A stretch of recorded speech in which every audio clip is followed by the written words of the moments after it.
Assalamualaikum warahmatullahi wabarakatuh. Alhamdulillah.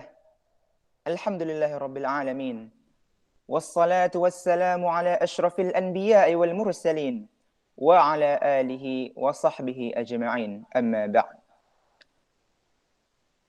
Segala puji dan syukur kita haturkan kepada Allah Subhanahu wa taala, Rabb semesta alam, Tuhan semesta alam, yang telah memberikan kita segala nikmat, mulai dari nikmat yang paling besar, yaitu adalah nikmat berjalan di atas sunnah Nabi Muhammad SAW, sampai ke nikmat yang paling kecil.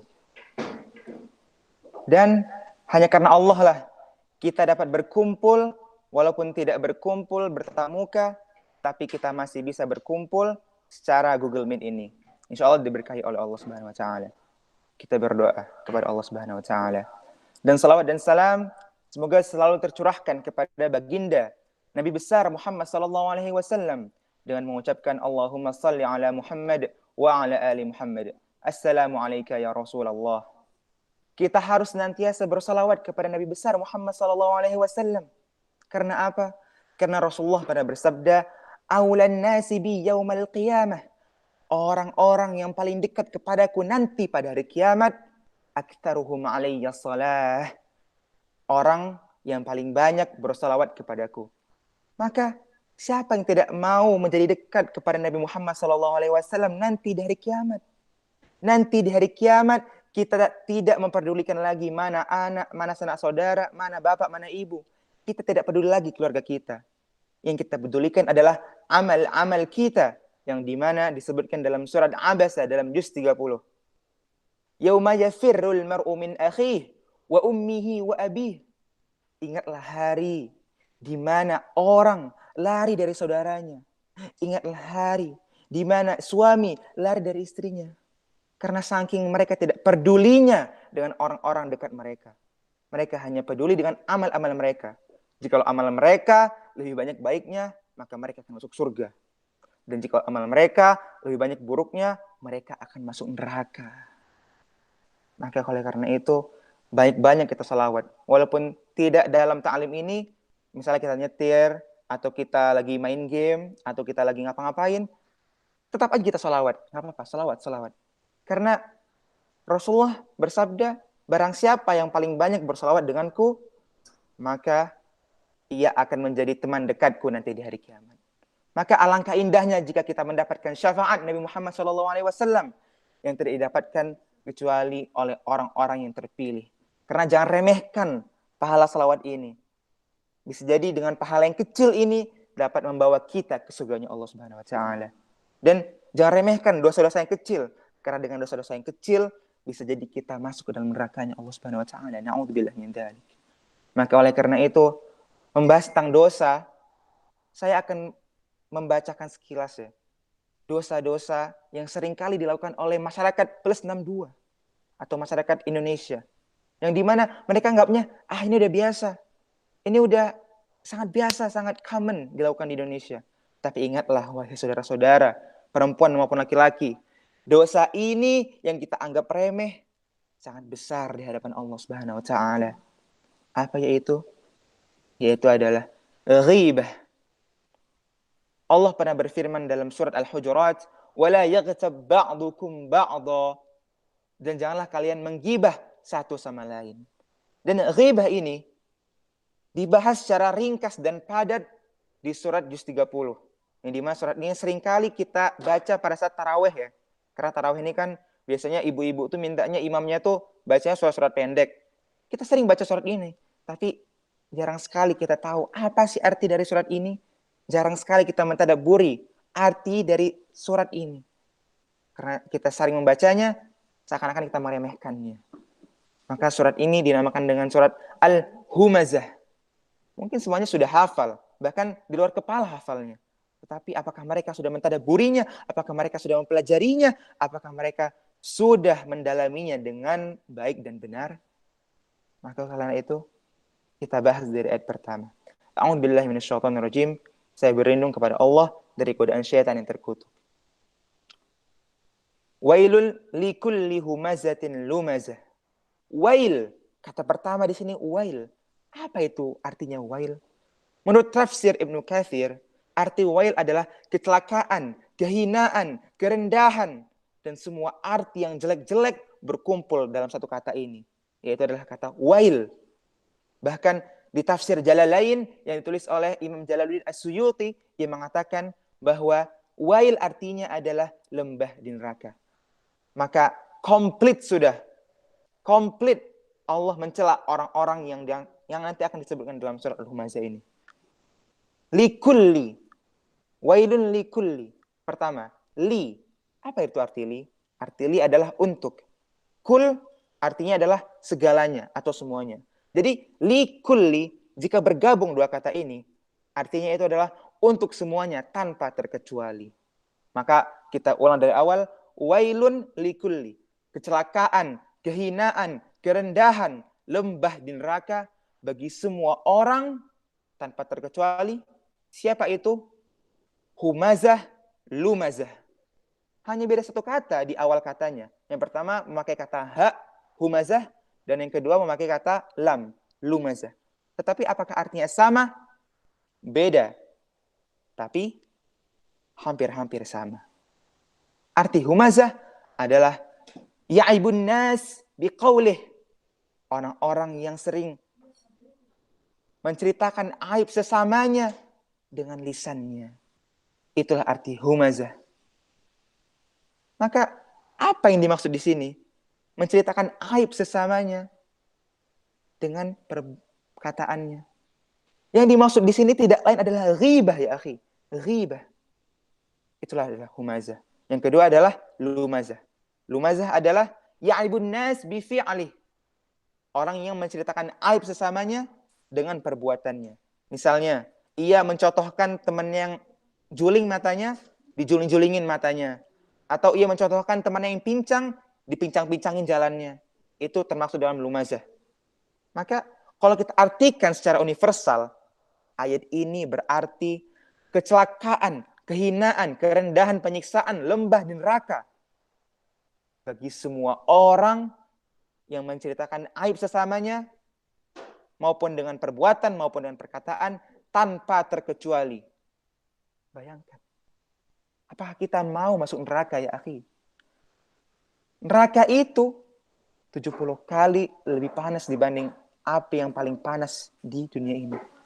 Andai kata, api yang paling panas di dunia ini sekarang adalah apinya Gunung Sinabung. Maka coba saya tantang Anda semuanya. Anda berani nggak masuk 10 menit atau 1 jam saja di Gunung Sinabung itu? Berani nggak pertanyaannya? Maka kalau Anda tidak berani, maka apa Anda berani menggibahi seorang yang dimana orang itu sangat menjaga aib-aib dia? Anda lontarkan aib-aib mereka dengan seenaknya saja, dengan seenak Anda saja. Maka karena itu, hindarilah dua perbuatan ini. Humazah dan lumazah. Orang yang menceritakan aib sesamanya dengan perkataan, dan orang yang menceritakan aib sesamanya dengan perbuatan. Setelah itu Allah berkata lagi, Alladzi jama'a malahu wa 'addadah, yahsabu anna malahu akhladah. Jadi Allah menceritakan di sini ciri-ciri orang yang sering melakukan dua hal ini, humazah lumazah, adalah orang yang apa? Orang yang menganggap dunia ini adalah selamanya, adalah kekal. Tidak ada kehidupan lagi setelah dunia ini. Mungkin mereka hanya berkata di lisan saja, iya setelah dunia ini ada akhirat. Tetapi kenyataannya mereka menganggap dunia ini adalah segalanya. Mereka mengumpulkan segala-galanya, rela mati-matian demi mencari uang. Yang dimana uang itu tidak tahu halal atau haram, riba atau penjualan. Maka oleh karena itu, Allah mensifati di sini orang-orang yang sering berbuat dua ini adalah orang-orang yang seperti ini. Mengapa? Kita lihat saja, sudah ada jelas di depan mata kita. Orang-orang yang caleg, calon legislatif. Orang-orang yang capres, calon presiden. Biasanya mereka menceritakan aib lawannya. Untuk apa? Untuk kemenangan mereka sendiri. Untuk pribadi mereka sendiri. Apalagi orang ketua, misalnya ada seorang ketua kantor misalnya. Ia punya anak buah yang tidak becus kerjanya. Atau ia kerjanya tidak memenuhi syarat si bos ini. Setelah itu, bos ini menggibahi orang yang kerjanya kurang bagus dengan salah satu pegawai yang lain. Ia menceritakan, hei, itu kerjanya kurang bagus. Itu kita singkirkan saja. Maka oleh karena itu, apa ancaman Allah bagi orang-orang yang sering melakukan ghibah dengan perbuatan atau dengan perkataan? Allah jelaskan di sini dalam 5 deskripsi, tidak tanggung-tanggung, 5 deskripsi. Yang pertama, kalla la yumbadanna fil hutamah. Sekali-kali tidak. La yumbadanna fil hutamah. Mereka akan dicampakkan ke hutamah. Allah tidak bilang mereka akan diletakkan di hutamah atau mereka akan ditaruh di hutamah. Tapi Allah akan campakkan ke hutamah. Wa ma adraka mal hutamah dalam ayat selanjutnya. Dan tahukah kau wahai Muhammad, apa itu hutamah? Narullahil muqadah. Api Allah yang menyala-nyala. Dalam tafsir Ibnu Katsir, muqadah artinya adalah mustahilah, yaitu adalah berkobar-kobar. Jadi, hutamah di sini bukan neraka yang biasa-biasanya neraka diceritakan, tapi hutamah di sini nerakanya spesial untuk orang-orang yang suka menggibah saudara-saudaranya. Sangat spesial. Kalau andai kan nasi goreng, ia adalah nasi goreng spesial. Kalau ia neraka, maka ia neraka spesial yang bernama hutamah. Jadi hutamah adalah neraka yang apinya menyala-nyala.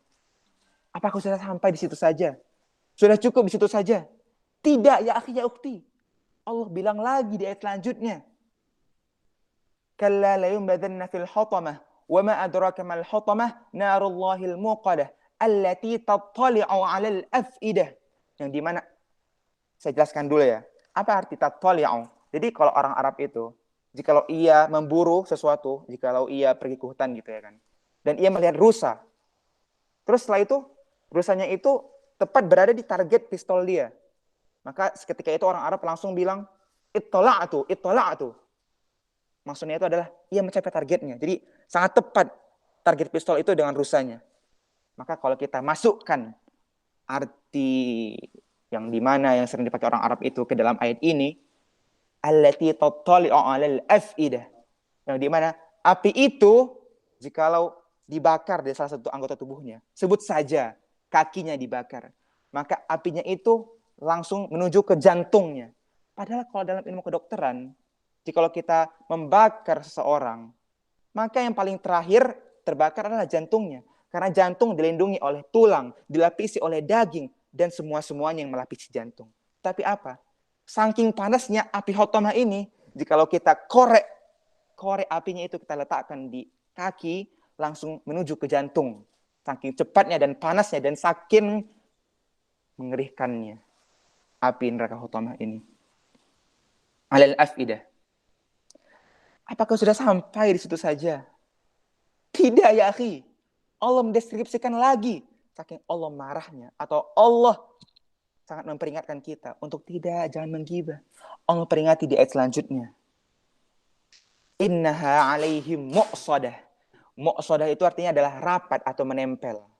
Jadinya kan beda tuh. Kalau misalnya kita membakar sesuatu dengan minyak atau tidak dengan minyak. Andai kata kita membakar buku ini. Atau janganlah, ini buku yang mulia, buku hadis. Atau kita membakar HP ini. Kalau kita membakar HP ini dengan api saja, pasti apinya itu merambat dengan sangat lambat. Tapi jikalau apinya ini kita sirami dengan oli, kita sirami dengan solar, maka apinya itu akan cepat merambatnya. Menempel, tidak keluar-keluar api dari sini. Maka seperti itulah. Seperti itulah bagi orang-orang yang suka menggibah. Bagi mereka neraka hutamah, yang dimana api neraka hutamah itu menempel di jasad-jasad orang yang kena neraka ini. Sudah sampai di situ saja? Belum. Masih ada lagi. Innaha alaihim mu'sadah fi amadim mumaddadah. Dan yang terakhir, ini menurut ulama tafsir sangat indahnya Al-Quran. Ia memahami logika-logika manusia. Maka orang-orang yang terkena di neraka hutamah ini akan ditaruh di tiang, bahkan digantung di tiang. Jadi tidak hanya sekedar diikat di tiang ya, tetapi udah ada tiang digantung di tengah-tengahnya. Karena kan beda kalau kita misalnya menaruh atau mengikat orang dengan tali di tiang, pasti ia bisa menginjak-injakkan kaki dia sehingga rasa panas itu sedikit demi sedikit akan berkurang. Tetapi ia sudahlah di tiang di tengahnya lagi. Jadi ia tidak punya sandaran lagi. Diikat dengan raka hutomah dan kakinya itu tidak menempel apa-apa. Kakinya itu terjun bebas. Maka oleh karena itu, takutlah wahai para penggibah. Takutlah wahai para orang-orang yang suka mencela orang. Orang-orang yang suka menyebarkan aib-aib sesamanya, apalagi sama muslim ya akhi. Karena kalau kita tahu, kalau kita baca hadis, dosa riba paling kecil adalah menzinahi ibu sendiri. Dan dosa riba yang paling besar adalah mencela kehormatan saudaranya. Maka kita tahu, mencela kehormatan orang lain atau saudara kita lebih tinggi derajatnya dibanding menzinahi ibu sendiri. Karena ini tidak main-main ya akhi. Al-fitnatu asyaddu minal qatl. Fitnah lebih kejam daripada pembunuhan. Maka oleh karena itu, saya tidak berniat untuk menakut-nakuti Anda. Atau tidak berniat untuk menakut-nakuti orang yang biasanya sering ikut menggosip dengan orang-orang yang lain. Tidak. Saya hanya menyampaikan risalah Allah. Karena dulu pernah, pada saat Rasulullah duduk bersama para sahabat-sahabatnya. Rasulullah berkata kepada para sahabat, "Atadruna mal muflis?" Wahai sahabatku, apakah kalian tahu siapa itu orang yang merugi? Terus apa kata para sahabat? Al-muflisu fina man la dirham lahu wa la mata'. Orang yang merugi menurut kami adalah orang-orang yang tidak mempunyai perhiasan dan orang-orang yang tidak mempunyai uang atau dirham pada saat itu. Faqala, setelah itu Rasulullah bersabda, "Innal muflisa min ummati." Sungguhnya orang-orang yang merugi di antara umatku, man ya'ti yaumal qiyamah. Orang yang datang pada hari kiamat bisalatin wa siyamin wa zakatin. Ia datang pada hari kiamat dengan membawa amal-amal salatnya, dengan membawa amal-amal zakatnya, dengan membawa amal-amal puasanya yang banyak. Wa ya'ti qad syatama hada wa qadhafa hada wa akala mala hada wa safaka dama hada wa daraba hada. Tetapi pada saat yang bersamaan, pada saat ia membawa amal baik dia juga membawa amal buruk ia yang berupa menggibahi orang, memukul orang, mentumpahkan darah orang, dan mencela orang. Fayu'ta hadza min hasanati wa hadza min hasanati. Maka ketika itu juga ketika ia sejengkal lagi berada di depan surga, kata malaikat yang menjaga surga. Sudah sejengkal lagi ke surga, kata malaikat, jangan masuk dulu. Padahal tinggal sejengkal lagi, kata malaikat, tunggu dulu. Lihat orang-orang belakangmu. Orang-orang belakangmu menagih pahala-pahalamu. Karena apa ya malaikat? Karena orang-orang belakangmu adalah orang-orang yang telah engkau gibahi, orang-orang yang telah engkau fitnah, orang-orang yang telah engkau zalimi. Maka seketika itu juga pahala ia ditransfer ke orang-orang yang telah ia zalimi. Orang-orang yang telah ia zalimi menagih, "Hei, mana pahalamu karena engkau telah menzalimi aku di dunia? Hei, mana kebaikanmu, salatmu, zakatmu? Sini, taruh ke aku. Karena engkau telah menzalimiku, telah menggibahiku pada di dunia." Maka sampai amal yang orang sejengkal lagi ke surga ini, amalnya habis, datang lagi orang yang nagih. Padahal ia tidak memiliki amal lagi. Namun apa yang terjadi? Ia diambil dosa yang telah ia zalimi ini, ditaruh ke dia. Maka orang yang menagih ini, ia tidak mendapat, orang yang telah dizalimi ini, ia tidak mendapat pahala. Tapi dosa ia akan ditransfer ke orang yang telah menggibahi atau menzalimi dia. Maka seketika itu juga, turiha finnar dalam riwayat Muslim. Ia dicampakkan. Bukan ditaruh, bukan diletakkan. Dicampakkan ke neraka. Maka sia-sia semua amalnya. Zakatnya, puasanya, sholatnya sia-sia. Iya, dia dikenal baik. Iya, saya menyaksikan ia dengan baik di dunia. Ia sering sholat 5 waktu di masjid setiap saat, setiap sore, setiap malam, setiap pagi. Tapi pada saat yang bersamaan, ia menggibahi saudaranya. Ia menyebarkan aib-aib saudaranya itu dengan murah dan gratis. Makanya dulu di zaman para salaf, jadi saya jelaskan dulu ya, arti salaf ini bukan salafi. Nah, jadi salaf ini adalah orang-orang yang terdahulu. Sedangkan salafi itu adalah kita semuanya salafi.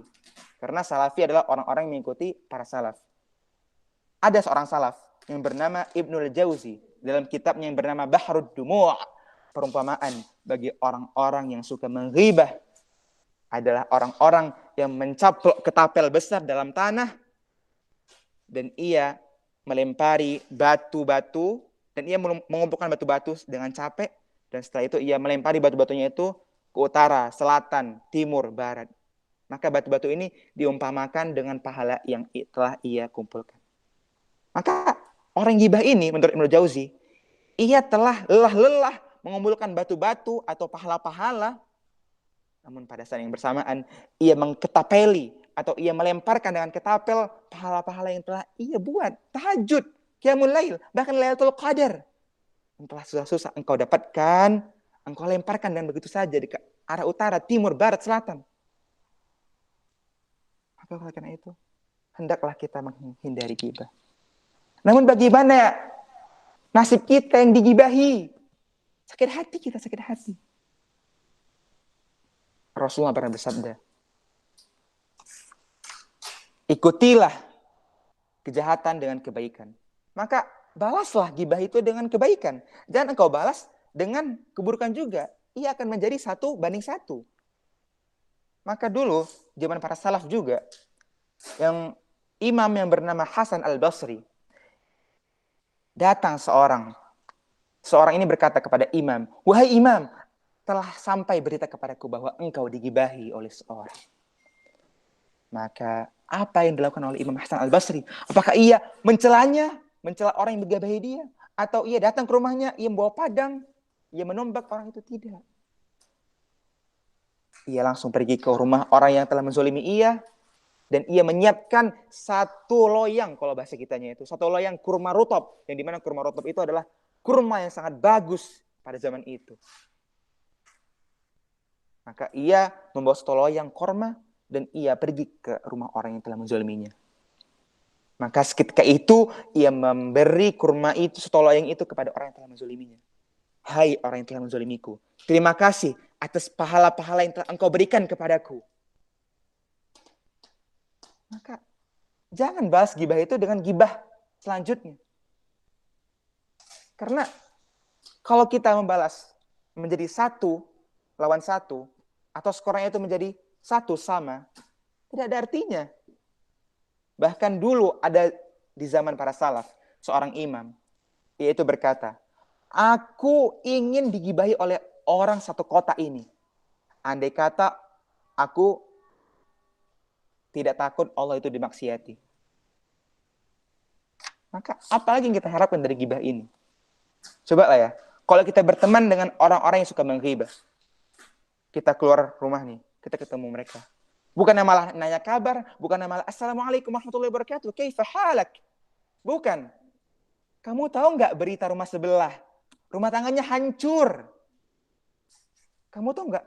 Suami aku jahat kali sama aku. Kamu tahu nggak? Suami aku begini dan begitu. Ia menyebarkan aib suaminya, anaknya, bahkan orang-orang terdekatnya.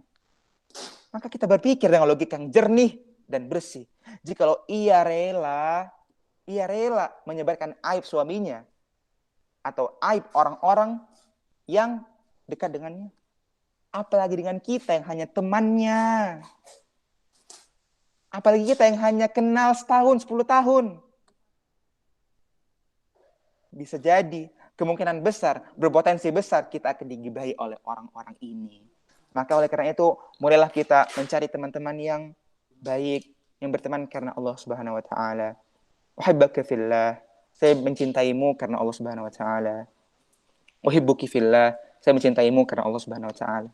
Bukannya malah dengan pertemanan itu ia menambah dosa, tidak berguna. Karena apalagi keuntungan dengan orang-orang yang baik ini. Karena kalau kita berteman dengan orang-orang yang baik, kita nanti kalau misalnya kita tidak masuk ke surga, bisa jadi kita ditarik oleh teman ini.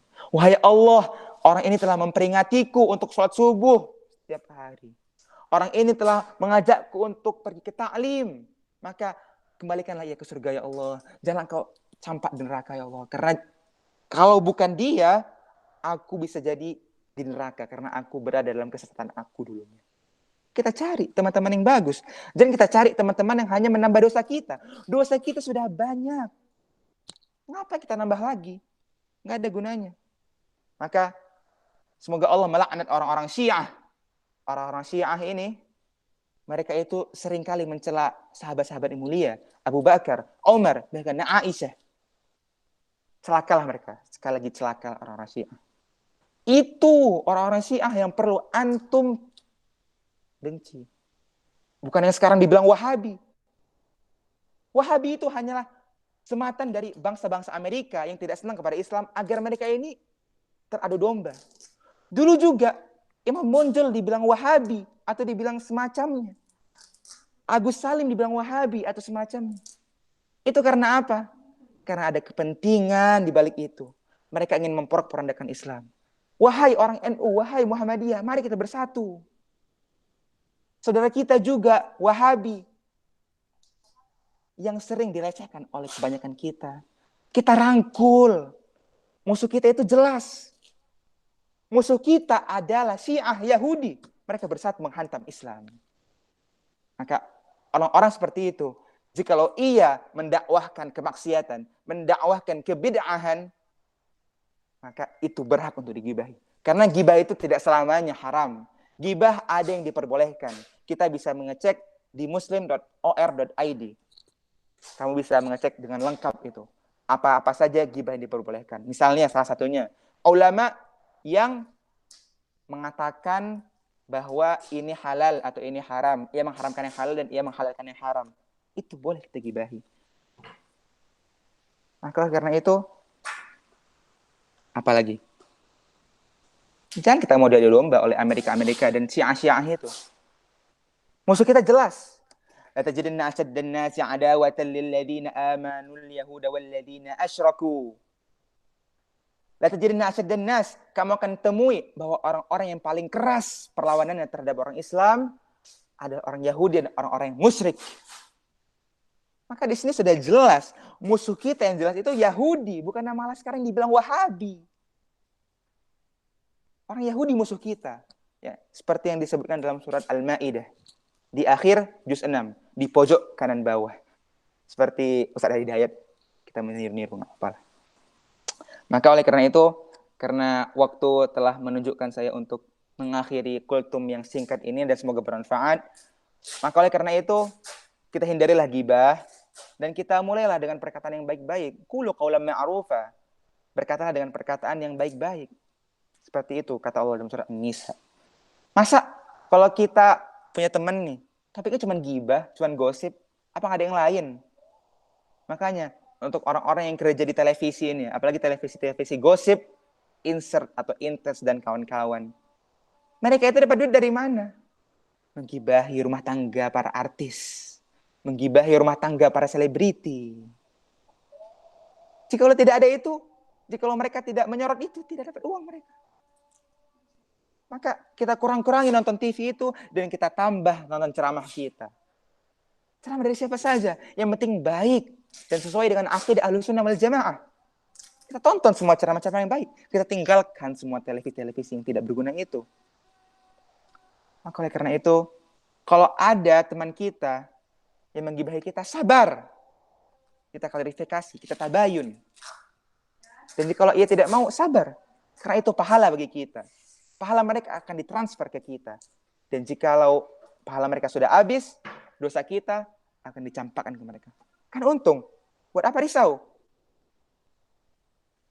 Maka oleh karena itu, yang terakhir kali ya, saya ingin menyampaikan, ini paling penting sebenarnya.